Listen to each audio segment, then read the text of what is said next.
할렐루야. 네, 우리 현장에 오신 우리 성도님들 전후좌우로 한번 돌아보시고 누가 오셨는지 한번 보시면서 이렇게 인사합시다. 사랑합니다. 은혜 받읍시다. 네.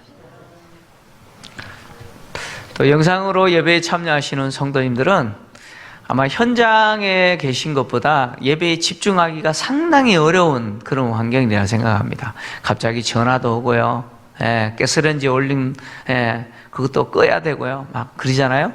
그런데 예배에 집중할 수 있도록 하셔야 돼요. 예배에 집중해 주시기를 부탁드리겠습니다. 지금 바울은 자신을 죽이려고 하는 유대인들의 음모를 피하여서 천부장의 도움을 받아 가이사라로 호송되었습니다. 로마 총독이었던 벨릭스는 바울이 길리기아 지역 출신이라는 사실을 알았음에도 불구하고 본인이 직접 재판하기로 결정하고 바울을 고소하는 유대인들이 가이사라로 내려올 때까지 바울을 헤롯 궁에 감금했습니다. 그리고 마침내 5일 후에 이제 유대인들이 바울을 고소하기 위해서 가이사라로 내려왔는데, 이 유대인들의 대표는 사내들인 공회의 의장인 아나니아와 그리고 그 공회 회원인 어떤 장로들이 내려왔습니다. 그리고 그들이 어떻게든 벨릭스 총독으로 하여금 바울을 유죄 판결 내릴 수 있도록 고소하는 일에 전문가죠. 오늘날로 이야기하면 로펌, 대형 로펌에서 가장 잘 나가는 변호사, 이 사람이 고소하면 100% 유죄 판결 받게 하는 그 정도로 탁월한 변호사죠. 법률 전문 변호사인 더둘로를 고용하여서 바울을 고소하기 위해서 이렇게 가이사라로 내려왔습니다. 이 사내들인 공회가 고용한 이 더둘로는요, 아마 헬라파 유대인이었던 것 같습니다. 더둘로라고 하는 이 이름은 로마식 이름입니다. 그러니까 로마식 이름을 갖고 있는 이 더둘로는 아마 유대법과 로마법에 능통한 사람으로 어떻게든 사내들인 공회의 입장에서 바울을 유죄 판결 받아야 되기 때문에 총독이 유죄 판결을 내리도록 하기 위해서 이렇게 전문 변호사를 고용한 것 같습니다. 더둘로가 이렇게 이제 유대인의 대표가 되어서 바울을 고소하는데, 이 더둘로가 얼마나 탁월한 사람인지 그가 고소하는 내용을 보면 잘 드러나 있습니다. 더둘로는 바울의 죄목에 대해서 고소하기 전에 먼저 이 총독에게 호의를 얻기 위해서, 어떻게든 총독이 자기 편이 돼야 되잖아요. 그래서 총독에게 호의를 얻도록 총독에게 좋은 말을 먼저 합니다. 호의를 얻는 말을 하는데 3절을 보면 이런 말을 합니다. 벨릭스 각하여, 우리가 당신을 힘입어 태평을 누리고 또 이 민족이 당신의 선견으로 말미암아 여러 가지로 개선된 것을 우리가 어느 모양으로나 어느 곳에서나 크게 감사하나이다, 이렇게 말했죠. 이것은 벨릭스에게 호의를 얻기 위해서 아부하는 말입니다. 아부하는 말인데, 더둘로가 말하고 있는 이 내용은 두 가지죠. 두 가지인데, 첫째는 벨릭스의 유대 총독으로서의 통치로 인해서 유대인들이 지금 태평을 누리고 있다라고 하는 내용이죠.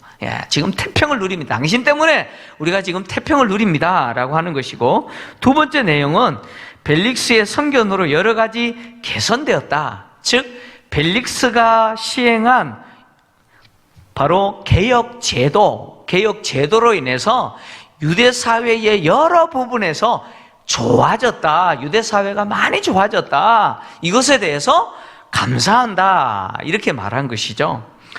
변호사 더둘로의 이 말은요, 사실이 아닙니다.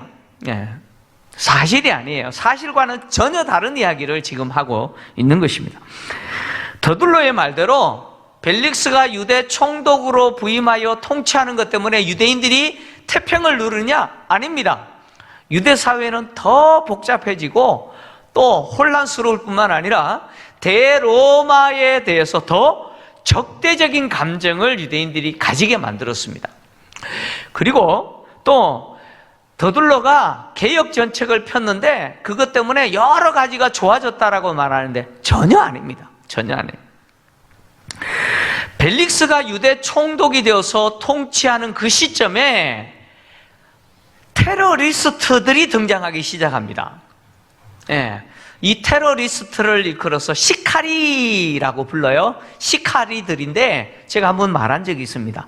이 시카리들인데 이들은 어떤 사람이냐? 몸에 칼을 숨기고 다니면서 군중 속에 섞여 있다가 친로마적인 사람들을 암살하는 테러리스트들입니다.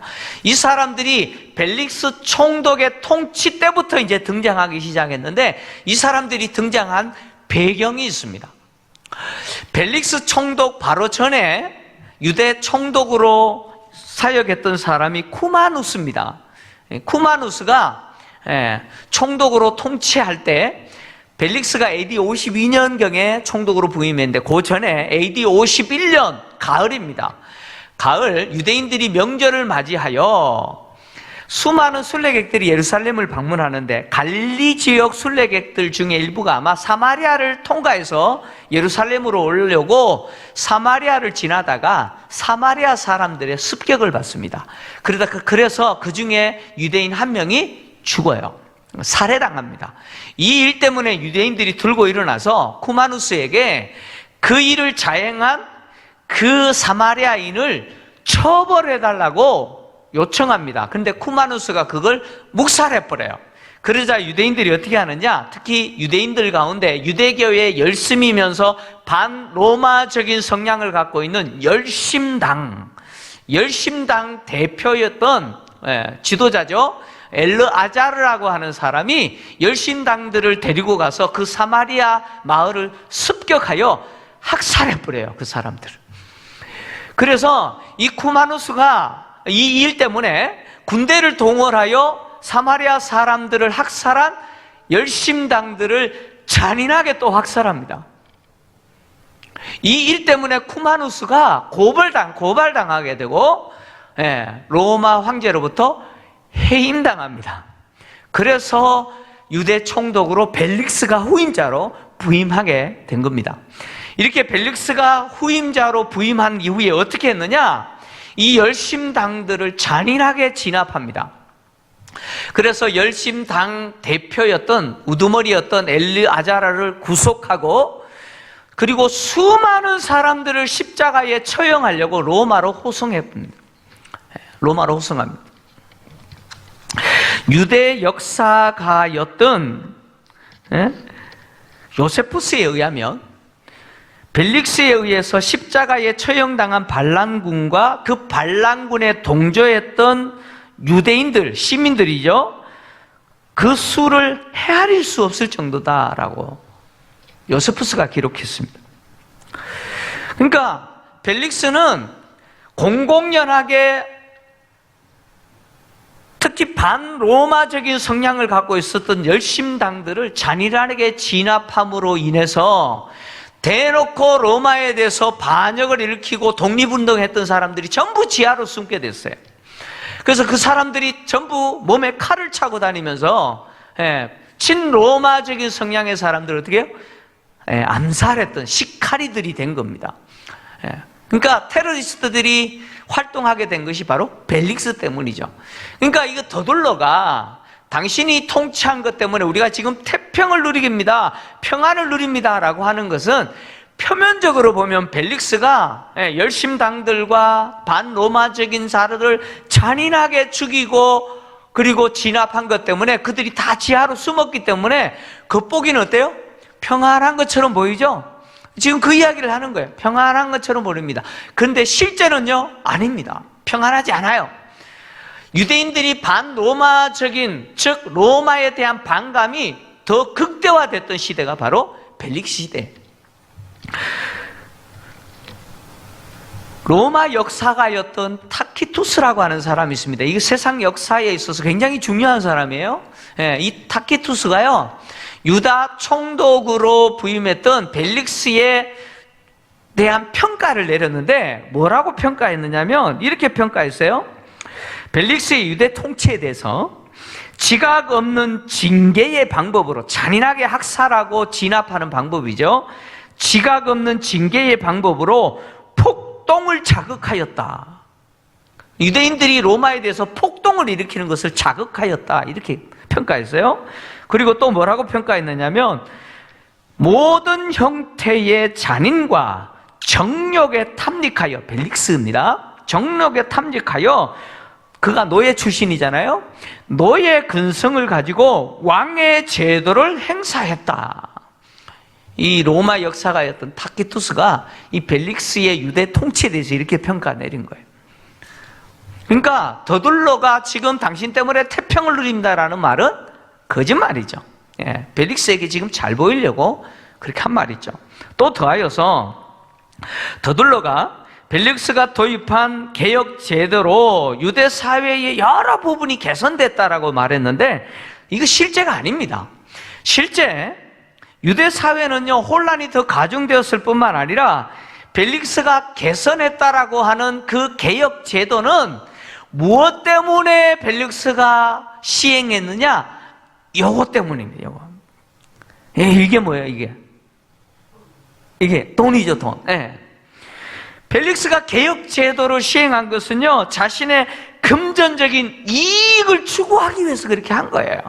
돈 때문이었습니다. 돈 때문이었어요. 결코 유대인들을 위해서 한 게 아니었어요. 그럼에도 불구하고 더둘러가 지금 벨릭스가 마치 유대인들에게 태평을 주고 평안을 준 것처럼 이렇게 이야기하고 있잖아요. 이 말을 듣는 벨릭스의 입장에서는 기분이 좋겠어요, 안 좋겠어요? 좋겠어요, 안 좋겠어요? 당연히 좋죠. 이 더둘러라고 하는 사람이 얼마나 탁월한 변호사인지를 지금 보십시오. 재판장으로 하여금 자기 편 들도록 이렇게 지금 아부하고 있잖아요. 그리고 나서 지금 바울에 대해서 고소하는데 고소의 내용이 전부 4가지 제목입니다. 4가지를 고소했는데 첫째는 바울이 어떤 사람이냐? 전염병 같은 존재다. 그리고 바울이 천하에 흩어진 유대인들을 다 소유하게 하는 자다. 다시 말하면 천하를 다니면서 유대 사회를 혼란스럽게 만드는 선동꾼이다. 그리고 세 번째, 나사렛 이단의 우두머리다.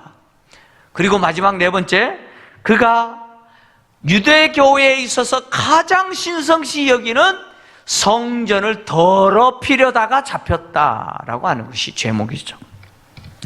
더둘러가 바울을 전염병 같은 존재다 이렇게 말했잖아요. 이 전염병이라는 말이 헬라어로 로이몬이라고 하는 단어인데, 제가 전에 부교육자로 사역했던 교회의 전도대 이름이 바로 이 전염병, 염병이라고 표현하죠. 로이모스 전도대였습니다.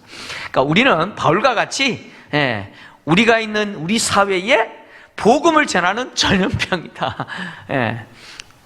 그래서 로이모스 전도들을 제가 운영했던 경험이 있는데, 지금 바울을 로이몬, 염병, 즉 전염병이라고 표현하는 것은 다른 사람에게 병을 전염시키는, 병균을 전염시키는 역병과 같은 존재가 누구라는 이야기예요? 바울이다. 지금 그렇게 이야기하는 거죠.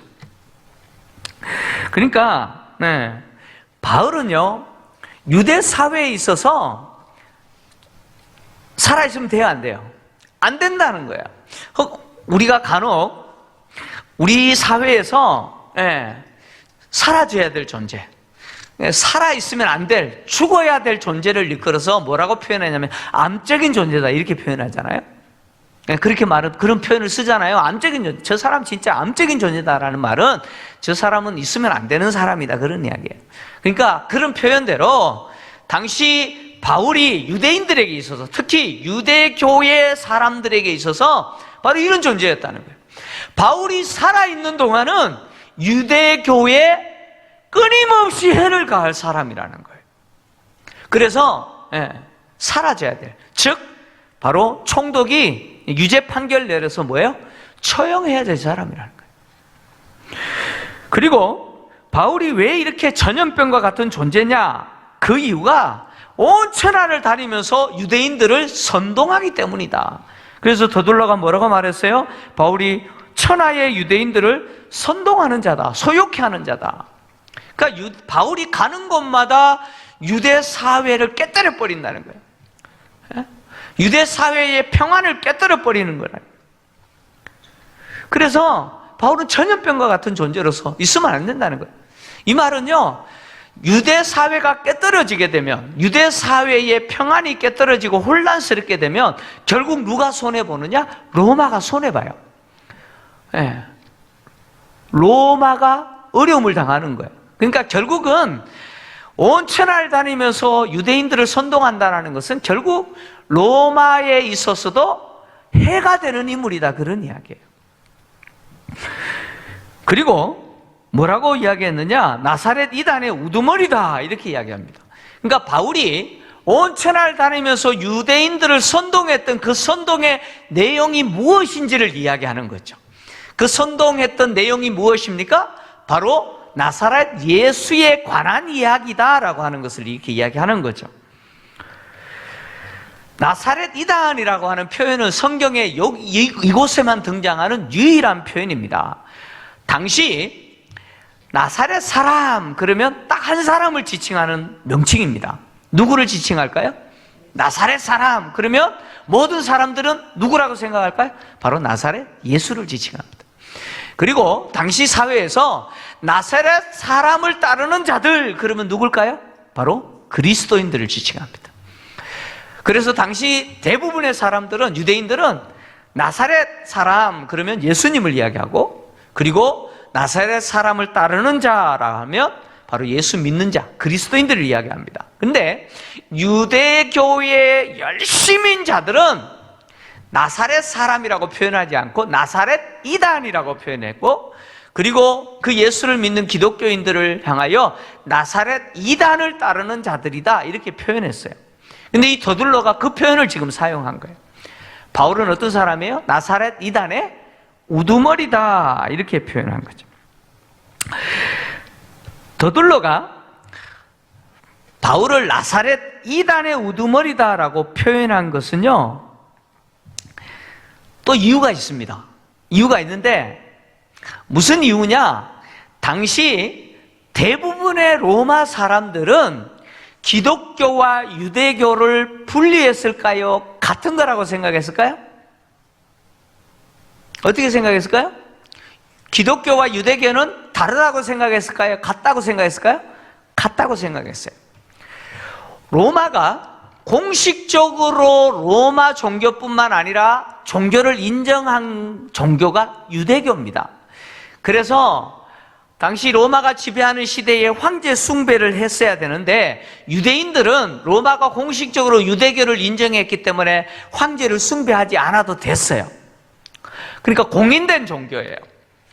근데 이 기독교조차도 당시 로마는 유대교라고 인정해 준 거예요. 그래서 로마 법에 보호를 받았어요. 근데 지금 더둘러가 나사렛 이단을 따르는 자다라고 이렇게 말한 것은 기독교는 유대교와 다르다는 것을 부각시키기 위해서 지금 이 말을 하는 거예요.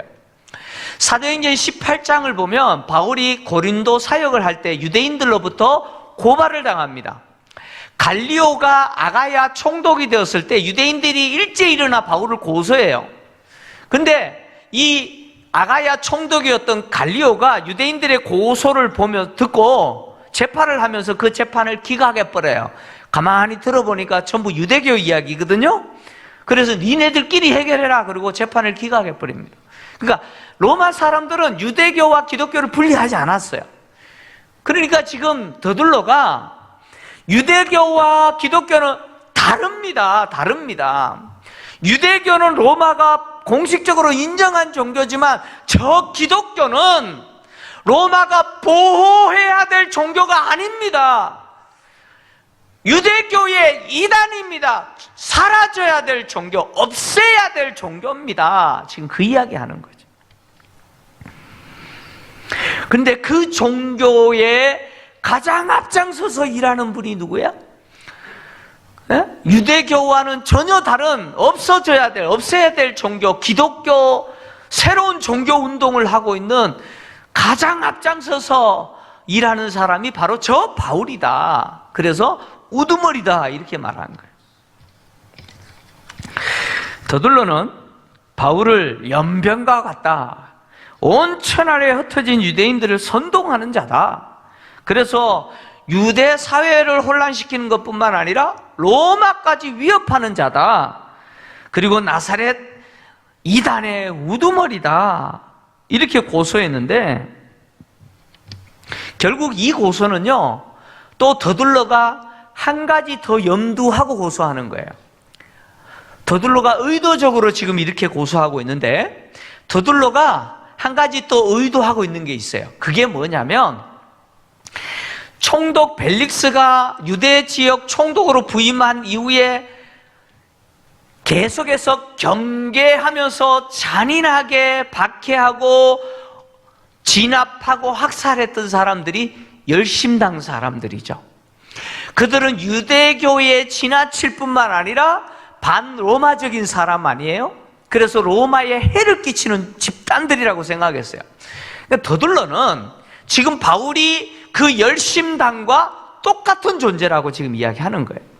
그러니까 바울이라고 하는 이 존재는, 그리고 바울이 따르는 이 기독교라고 하는 새로운 종교 운동은 열심당과 다를 바 없다는 거예요. 전염병처럼 온 천하를 다니면서 유대인들을 어떻게 해요? 선동하여 로마에 대해서 결코 이롭지 않는, 로마에 해를 끼치는 존재, 바로 나사렛 이단이라는 거죠. 그래서 총독으로 하여금 바울을 누구와 같은 존재로 인식하게 만드느냐? 바로 열심당과 같은 존재로 인식하게 만들려고 지금 더둘러가 이렇게 고소하는 거예요. 뿐만 아니라 더둘러는 마지막 네 번째 제목을 고소하는데, 그 제목이 뭐냐? 로마가 공식적으로 인정한 유대교에 있어서 가장 신성시 여기는 성전을 더럽히려다가 잡혔다는 거예요. 만약 바울이 유대 사회에서 로마의 위협을 가하는 인물일 뿐만 아니라 로마가 공식적으로 공인한 유대교회에 있어서 가장 신성시되는 성전을 더럽히려고 하다가 잡혔다면 총독의 입장에서는 바울은 용서될 수가 없는 자예요. 바울은 참수형에 처해야 될 죄인인 것이죠. 로마 당국이요, 유대교를 인정했기 때문에 유대교에서 가장 신성시 여기는 성전을 보호했습니다. 로마 시민이라도 유대교가 신성시 여기는 성전을 더럽히거나 모독하거나, 그리고 성전 경내에 들어가서는 안 될 지역을 넘어서 들어가게 되면 유대 당국도 로마 당국도 유대인들의 법에 따라 그 사람을 처벌하는 것을 허용했어요. 만약에 더둘러의 고발대로 바울이 성전을 더럽히려다가 잡혔으면 바울은 용서받을 수 없습니다. 없어요. 실제로 역사적으로 어떤 일이 있었냐면, 벨릭스 총독 이전에 있었던 쿠마누스 총독 시절에 로마 병사 한 사람이 성전 안에서 두루마리로 된 율법책을 발견했는데, 두루마리로 된 율법책을 발견하고 그것을 어떻게 했느냐? 유대인들이 보는 앞에서 공개적으로 그 율법책을 찢어요. 두루마리로 된 그 율법책을 공공연하게 다 보는, 유대인들이 보는 앞에서 찢고 불태워버립니다. 유대인들 입장에서 어떻게 했을까요? 성전 안에서 발견한 그 율법책을 찢고 불태워버렸어요. 쿠마누스 총독 시절에. 그 유대인들이 가만히 있었겠어요? 가만히 있지 않죠. 총독에게 그 만행을 저지른 병사를 유대인들이 보복할 수 있게 해달라고 탄원하죠. 그때 쿠마누스 총독이 어떻게 하느냐? 유대인들이 보는 앞에서 그 만행을 저진 로마 병사를 참수해버립니다. 참수해버렸어요. 그러니까 지금 더둘러가 고소하는 이 내용이 사실이라면 바울은 이 총독의 재판에서 벗어날 수 없습니다. 반드시 참수형 당하는 판결을 받을 수 없는 것이죠. 결국 이 재판의 쟁점은 뭐냐? 바울이 실제로 유대 사회를 혼란스럽게 만들어서 로마에 대하여 위협을 가한 행동을 했는가? 그리고 성전을 더럽히려고 하는 행동을 했는가라고 하는 것이 이 재판의 쟁점입니다. 바울은 이 더둘러가 고소한 내용을 이제는 반박해야 됩니다. 변호해야 돼요. 근데 이게 쉽겠어요? 예, 이 큰일 났어요, 바울은 이제. 큰일 났습니다. 예.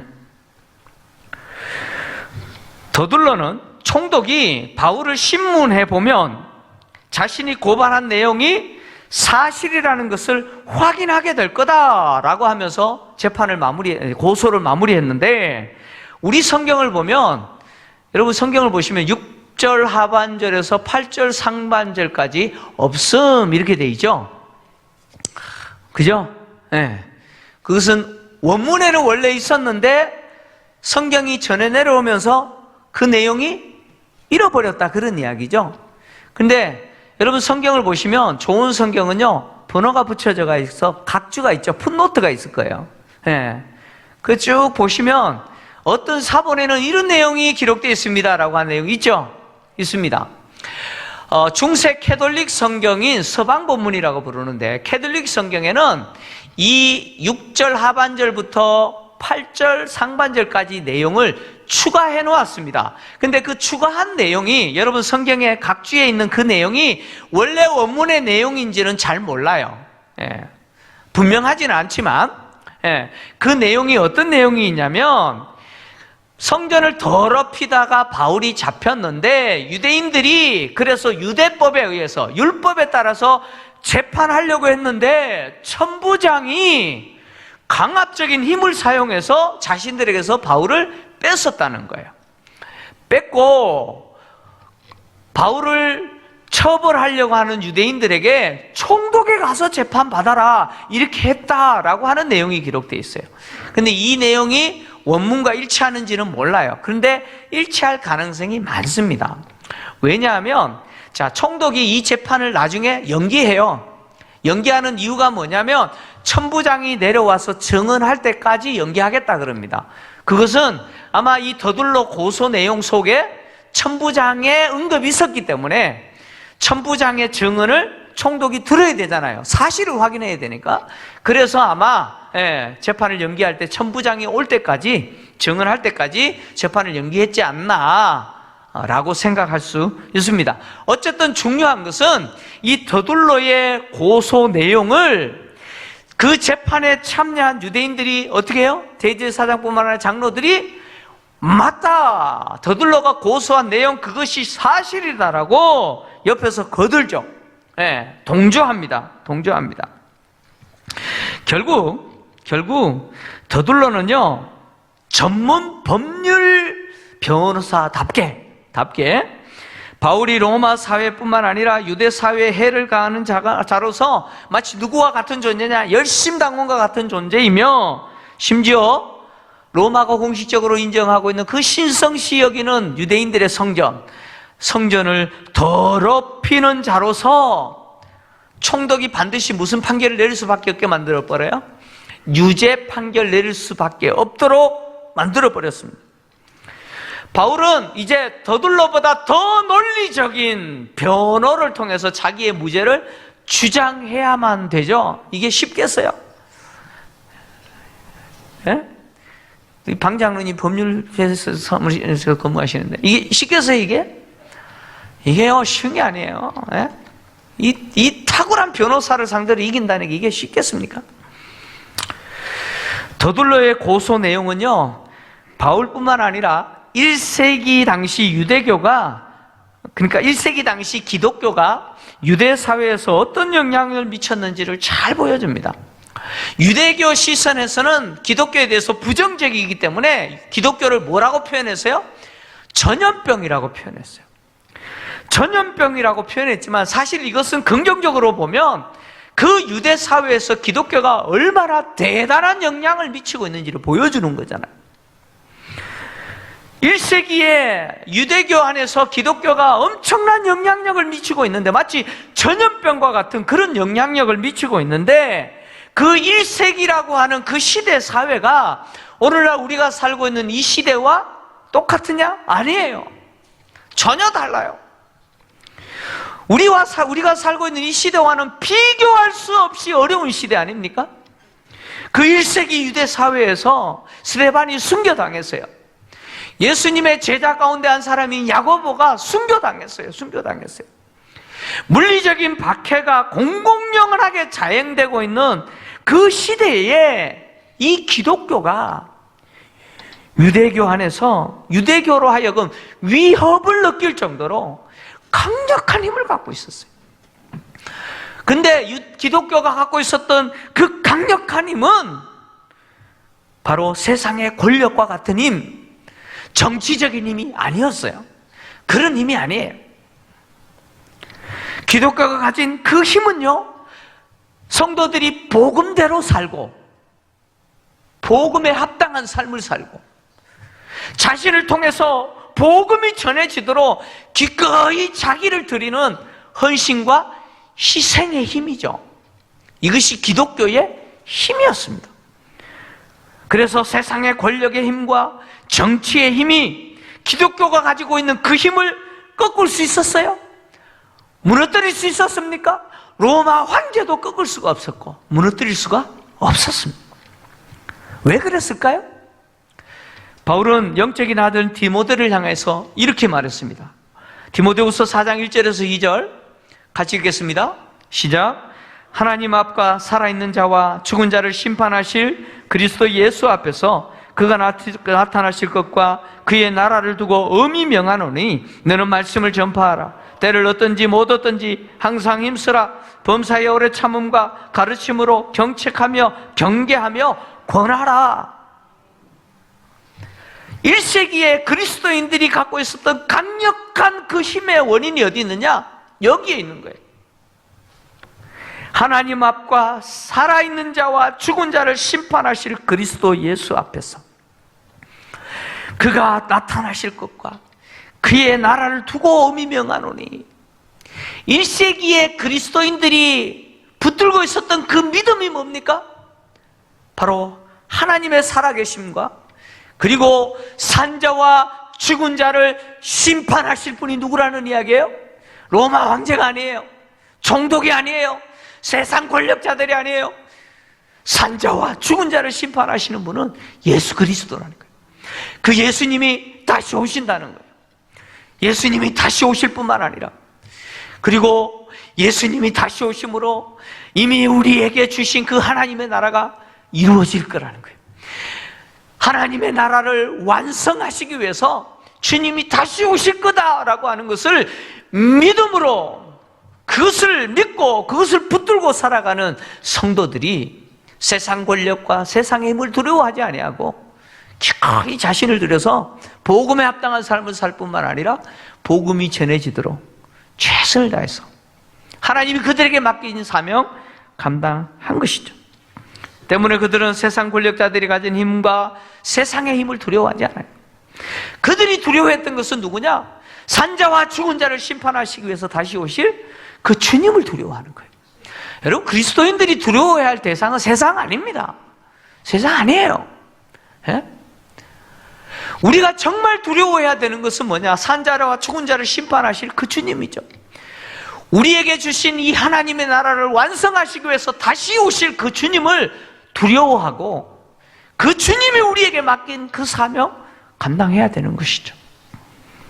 이것이 기독교의 힘이고 교회의 힘입니다. 성도의 힘이에요. 주님은 제자들에게 이렇게 말씀하셨죠. 요한복음 16장 33절입니다. 마지막 같이 읽겠습니다. 시작. 이것을 너희에게 이르는 것은 너희로 내 앞에서 내 안에서 평안을 누리게 하려 함이라. 세상에는 너희가 환난을 당하나 담대하라. 내가 세상을 이겼노라. 세상에서는 너희가 환난을 당하나 두려워하지 말라는 거예요. 담대해라. 왜요? 누가 이기셨어요? 주님이 이기셨어요. 여러분, 이거 믿으세요? 다시 오실 주님, 산자와 죽은 자를 심판하실 그 주님은 세상을 이기신 분이에요. 그래서 비록 우리가 세상에서는 환난을 당하나 담대하라고 이야기합니다. 그리고 그리스도 예수 안에서 우리에게 뭘 얻기를 원합니까? 평안을 얻기를 원합니다. 주님이 다시 오실 때 산자와 죽은 자를 심판하실 것이고 우리에게 주신 그 하나님의 나라가 이루어질 거예요. 성취될 겁니다. 그때를 바라보면서 세상에서 환난을 당하나 담대하라, 내가 세상을 이겼노라 말씀하시는 그 주님의 말씀을 우리가 신뢰하면서 그 말씀을 끝까지 붙들고 인내하면서 하나님이 우리에게 맡겨주신 그 사명, 교회가 세상에 대해서 복음을 전하고 성도인 내가 복음에 합당한 삶을 살 뿐만 아니라 나를 통해서 계속해서 복음이 전해지는 그 일에 기꺼이 헌신하겠습니다, 내가 희생하겠습니다, 이런 각오로 살아가는 저와 여러분 되시기를 주의 이름으로 축원합니다.